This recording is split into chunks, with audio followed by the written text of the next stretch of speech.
হ্যাঁ, অবশ্যই আজকের এই কারণে আজকের ম্যাচটা খুবই ইম্পর্টেন্ট ছিল আমাদের বিকজ তিনটা team is actually fighting for top two. Normally এই স্টেজে অলরেডি টপ টু ডিসাইড হয়ে যায়, বাট আজকের খেলার রেজাল্টের কারণে প্রথম খেলার রেজাল্টের কারণে ওয়াজন্ট শিওর যে আসলে টপ টুতে এখনও কে যাবে।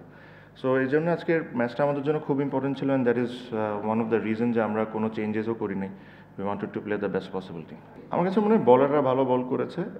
যতটুক মেসেজ আমি হাফ টাইমে পেয়েছি যে অ্যাকচুয়ালি বলও তেমন স্পিন করে নাই, উইকেট ওয়াজ অ্যাকচুয়ালি গুড। আপনি যদি লিটনের দুইটা শট দেখেন, ওটা একটা ইন্ডিকেট করে যে wicket was actually not that bad. হ্যাঁ, প্রবলি সিলেটে যে ধরনের উইকেট ছিল ওই লেভেলের না, বাট ইটস নট ব্যাড যে ধরেন 70 রানে অল আউট হয়ে যাবে। I thought we got lucky in few wickets and then we bowled well. So depends, এটা নিয়ে আমি এখনও কথা বলি নাই।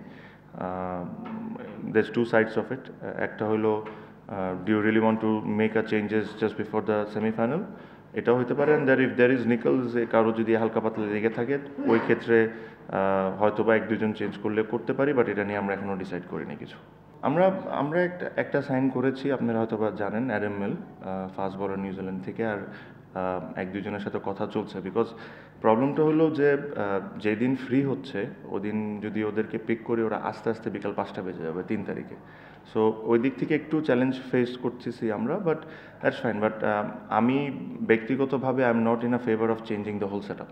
মানে আই থট মানে আমার টিমটা ইজ ডুইং ওয়েল, যারাই খেলছে কন্ট্রিবিউট করছে। যে জায়গায় আমার কাছে মনে হয় যে আমাদের একটু স্ট্রেংথ করার দরকার, আমরা তাই করব। সো আই ডোন্ট থিঙ্ক আমাদের টিমে আপনি খুব ম্যাসিভ কোনো কিছু চেঞ্জ দেখবেন। 2012-র ইস্যুটা বারে বারে আনা হচ্ছে, বাট এটা অ্যাকচুয়ালি 2013-তে যখন ক্রিকেট বোর্ড যারা এসেছিলেন, ওই জিনিসটা ক্রিকেট বোর্ড আমাকে একটা পেমেন্ট দিয়েছিলেন। ওটা হয়তো বা ওই অ্যামাউন্টটা ছিল না, তার চেয়ে অনেক কম ছিল, but that issue got solved.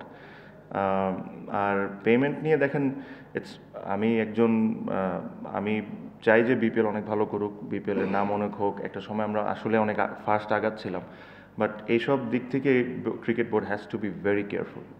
It's not about যে মিড টুর্নামেন্টে কী হচ্ছে না হচ্ছে। When your picking franchises, you have to be extremely careful যে আপনি কাকে দল দিচ্ছেন, কাকে দল দিচ্ছেন না।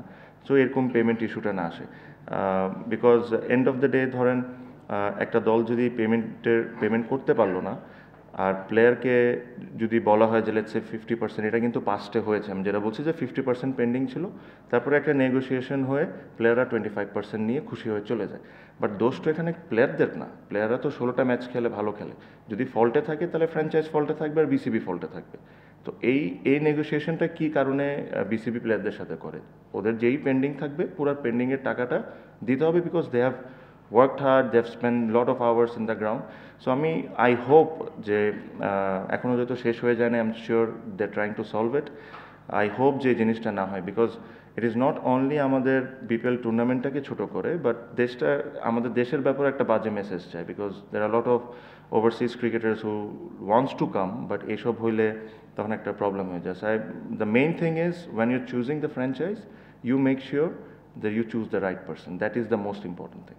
আমি অ্যাডভান্টেজ পেয়ে যাই এই কারণে, বিকজ সত্যি কথা আমি বলবো যে because fortune Barishal in last 4-5 years has been good payment wise. Till now they have been very good, regularly payment করছে। সো ওদেরও একটা বিশ্বাস হয়ে যায় যে, বিকজ অন্য টিমরা যারা খেলে এই টিমে, ওরাও যায় হয়তো বা কথাবার্তি বলে। সো ওই দিক থেকে একটু অ্যাডভান্টেজ আমরা পাই যে ওরাও এই টিমে খেলতে চায়। এগেইন আমার কাছে মনে হয় এই টুর্নামেন্টের গ্রো করার অনেক বড় opportunity.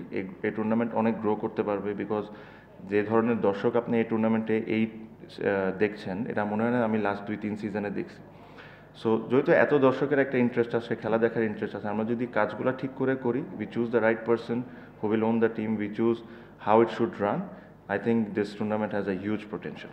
What ever the amount outside of draft কেউ যদি সাইন করে, লেটস সে আমি একজন ডাইরেক্ট সাইন্ড প্লেয়ার, এটারও যদি একটা কন্ট্রাক্ট থাকে, যে কন্ট্রাক্টটা আমি একটা নিজের কাছে রাখবো, একটা বিসিবিকে দিব, একটা ফ্র্যাঞ্চাইজির কাছে থাকবে। So at least BCB is aware that how much I am being paid.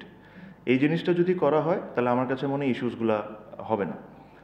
আমি যেটা বললাম তার দেখবে যে আসলে এই টুর্নামেন্টের huge potential, we just not doing the right things.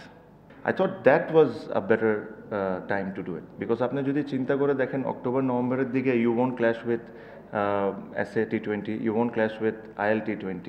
So দুইটা মেজর টুর্নামেন্টের সাথে কিন্তু আপনি ক্ল্যাশ করবেন না। সো যদি এই দুইটা টুর্নামেন্টের সাথে আপনি ক্ল্যাশ না করেন তাহলে আপনি ইউল গেট মাচ বেটার প্লেয়ার্স এটার জন্য। সো আই থট একটা বার এটা শিডিউল চেঞ্জ করা হয়েছিল বিকজ মেবি কোনো বিসিবির বাংলাদেশ টিমের কোনো খেলা ছিল, but we should always go back to that month because ওই দুইটা মান্থে খুব বেশি খেলা থাকে না। Maybe you have to compete with Abu Dhabi T10 and একটা টুর্নামেন্টের সাথে কম্পিট করা better rather than to big টুর্নামেন্টসের সাথে কম্পিট করা। সো মেবি বিসিবি যদি এটা নিয়ে ভেবে দেখতে পারে। Number of franchise you can think of, আমরা চিন্তা করি ইয়েস আর লট অফ, আপনি যদি দেখেন PSL যখন স্টার্ট হয়েছে আমাদের দেশের থেকে অনেক বেশি ক্রিকেটার কিন্তু পাকিস্তানে, বাট PSL যখন স্টার্ট হয়েছে ওটা কিন্তু 5টা ফ্র্যাঞ্চাইজ নিয়ে শুরু করেছে। That's why the cricket quality was really really good. আস্তে আস্তে একটা দুইটা বেড়েছে, বাট আমরা শুরু করছিলাম 8টা দিয়ে 7টা দিয়ে এরকম। হ্যাঁ, মেবি প্লেয়ার্সরা কমপ্লেন করতে পারে যে আমরা দুইটা টিম বেশি থাকলে আমাদের লোকাল প্লেয়ারদের খেলার অপরচুনিটি থাকবে বেশি, but on the other side কম্পিটিশনও তো বাড়বে to get into the team. The hungerness will come up in domestic cricket to perform, or NCLA to perform and get a team. So in my eyes there shouldn't be more than 6 teams maximum. 5 better, 6 maximum.